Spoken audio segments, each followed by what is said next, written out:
Have you ever wondered why your presence seems to hold less weight the more available you are? It's not your fault. You were trained for it. From childhood, you were conditioned to respond quickly, to please, to fix, to say yes, even when your soul screamed no. Somewhere along the way, your worth got tied to how much of yourself you could give. So you gave your attention, your time, your energy, your heart, without pause. You were drained, emotionally overextended, underappreciated, invisible. But what if I told you that the most radical form of self-respect isn't loud rebellion but quiet retreat? That the moment you stop reacting is the moment you start reclaiming your life. You see, most people won't tell you this, but availability is a currency, and when you flood the market with it, its value collapses. You become the default option. The background noise. The person they know will always pick up, always respond, always understand even when you're collapsing inside. And that's when you start to feel it, that hollow exhaustion that no sleep can fix. That resentment you swallow just to keep the peace. That quiet ache of always being the strong one, the good one, the reliable one. But here's the truth. Every yes you force becomes a no to your own soul. Every explanation you offer to people who don't listen is an emotional leak. Every time you rush to reply out of guilt instead of desire, you're abandoning yourself.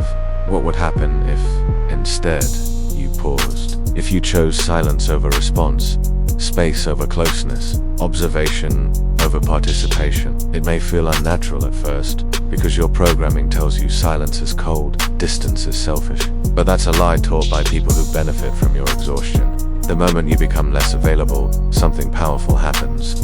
The energy shifts. Not just around you, but within you. People who once depended on your reaction to feel in control suddenly feel disarmed. They accuse you of changing.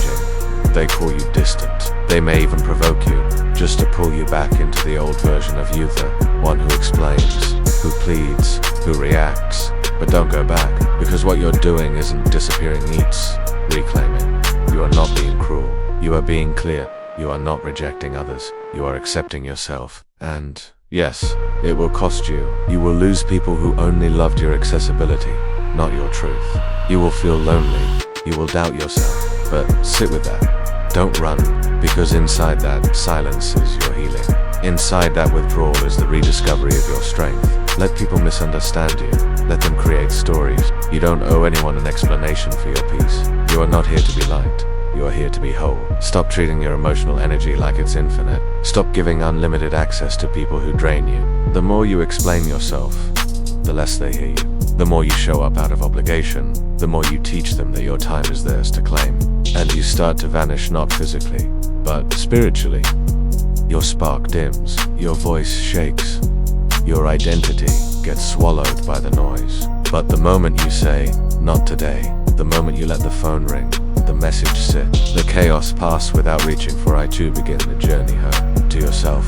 This isn't about being unreachable, it's about being intentional. You still love, you still care, but you stop overgiving. You stop performing. You stop believing that your silence needs a justification. When you withhold your reaction, you take back your power. When you say less, you say more. When you allow yourself to become a little mysterious, you invite respect. Because people value what they must reach for.